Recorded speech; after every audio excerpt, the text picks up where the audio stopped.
Hello and welcome. This video will be a brief introduction to vector addition. And more specifically, we will focus on a graphical method of adding vectors in this video. Vectors can be added mathematically as well as graphically, but I'm going to rely on the graphical method, at least as an introduction, because seeing it visually will be easier for you to learn at first. Now, regardless of whether you add them mathematically or graphically, or even the several techniques within those two categories, the order of vectors when they are added is irrelevant. You'll get the same sum any way you do the problem. So that's the good news about vectors. What we're looking for when we add vectors is something called the resultant. The net result or outcome is a single vector. It will have a magnitude and a direction. Now, what we mean by adding vectors graphically is you picture a graph or a grid, and you simply line the vectors up, making sure to keep their orientation the same and their length, which represents their magnitude, the same. If the vectors are all in the same dimension along, say, the x-axis, then addition or subtraction is relatively simple. If you worked on this mathematically, you could represent each of these with a sign. For example, the 8-kilometer vector we would call positive, and the 6-kilometer vector we would call negative. Then when you add them together mathematically, you would get a positive 2-kilometer, which represents an east direction. But as I said, the easiest thing to do is to look at these visually, and so for the purposes of this introductory video, we are going to do most of this qualitatively rather than mathematically. We can represent vectors mathematically with letters. So in particular for this video, I will use capital letters. So let's look at a potential problem. What is the sum of vector A plus vector B if vector A is 2 inches long at an angle of 0 degrees and vector B is 1 inch at 180 degrees? Now, this inch is actually our scale. I'm just not naming the quantity being measured, but we could say, for example, that 1 inch equals a certain number of force units. Well, the resultant is a 1 inch vector pointing toward the right, which we were calling 0 degrees for vector A. So you can see visually that if we draw vector A and then we connect vector B, that what will remain is a 1 inch gap, which we fill with a vector arrow and designate with the resultant R.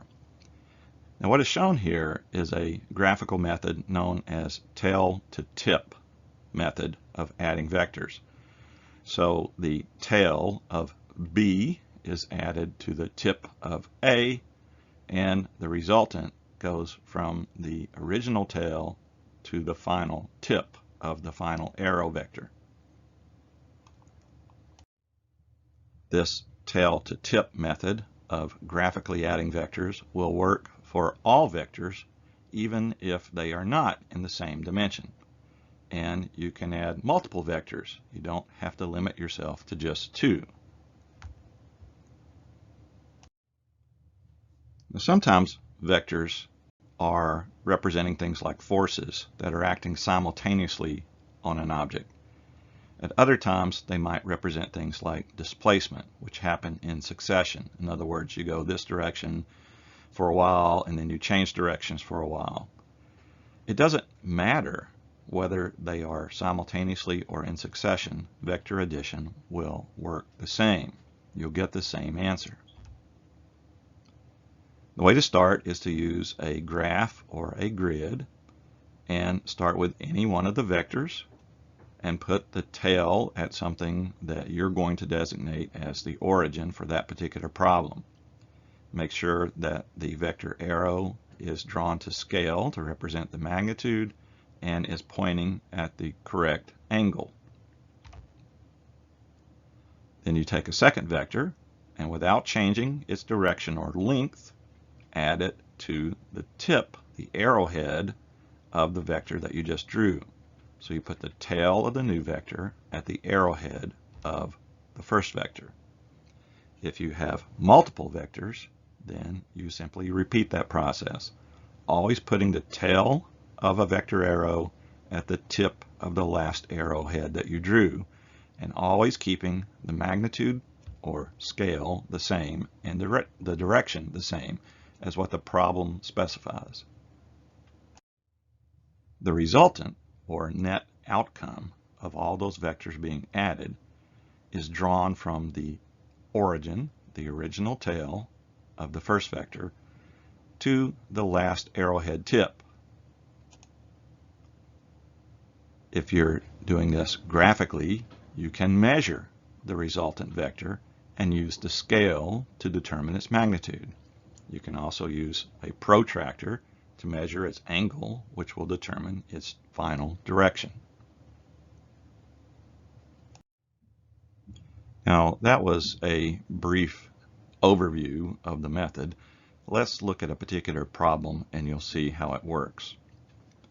Here are two vectors, vector A and vector B, and let's just imagine that they represent forces trying to push or pull the same object at the same time. So how would we use this graphical method of finding the sum of these two force vectors? Let's use the tail-to-tip method. What we will do is we will take one of these vectors, it doesn't matter which one, and move it. As long as we leave one at the origin, we'll take the other, let's say B, and move it to the tip of A.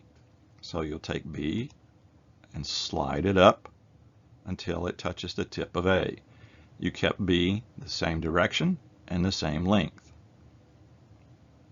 We can designate it as B prime if we want, just so we understand that it's not in the original position, but it has all the other qualities of vector B. So the resultant then is a straight line drawn from the original tail of A to the final tip of B prime. The magnitude or size of that vector can be determined from the scale. So you get a ruler and measure how long it is, and then multiply by the scale. So for example, if this is a centimeter ruler and each centimeter represented 10 newtons, then the resultant vector is somewhere around 72 newtons. You could also get a protractor and measure the angle. Now, you have to set up ahead of time where you're going to specify the 0 degree mark. On a protractor, the 0 degree mark is either all the way on the left or all the way on the right. So if we designate the left side as being 0, then what do you think the angle is of the resultant blue vector? Well, you have to read the top numbers because that is where 0 starts over on the left. So the final angle is 110 degrees, not 70 degrees. It'd be really important to establish your frame of reference. In the previous problem, we had two force vectors acting simultaneously on an object. Let's look at a slightly different problem where we have multiple vectors that are acting in succession. So imagine a hiker. We'll designate that with a magenta colored dot there in the center of our grid. Walks 2 kilometers to the north. We're going to call that his initial displacement.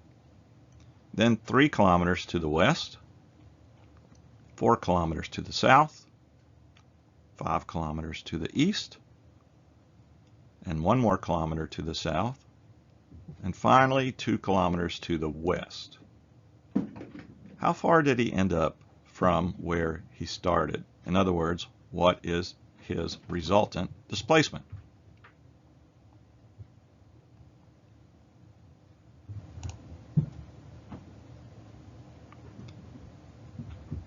The resultant is drawn from the original tail, and we drew the 2 kilometer to the north vector first, to the final arrowhead of the final vector, which was 2 kilometers to the west. So it's a straight line, and if we measured that to scale, we would find out that it's 3 kilometers, and it goes due south. So the hiker's displacement, his ending point, is 3 kilometers to the south of his original starting point. Now, a neat thing about vectors that I said earlier is that it really doesn't matter what order you add them in. So we could actually take the hiker's vectors and add them up in any order, and we will end up with the same result. For example, if you're watching the screen, you see all the vectors. I'm drawing them out of order, and yet if I draw a resultant vector from the origin to the final arrowhead, the resultant is 3 kilometers to the south, just like it was before. So, in a sense, you can say that vector addition is almost independent of your frame of reference, because no matter what order you add the vectors, you will end up with the same result. Same for the method. Here we're using a graphical method, but there is a mathematical way to do this problem, and we would get the same answer. Now, just so you know, vector multiplication is basically a form of vector addition. So if you multiplied, say, vector v by 3, you would get the same thing as vector v plus vector v plus vector v. You'd get a vector 3v long. So in textbooks, you quite often see vectors represented with letters and then a little arrow over the top that shows you that direction matters. Whereas things like scalar quantities or just plain numbers won't have that little arrow. So if a vector is multiplied by a fraction, that's the same as dividing it, well, it works exactly the same way as multiplying.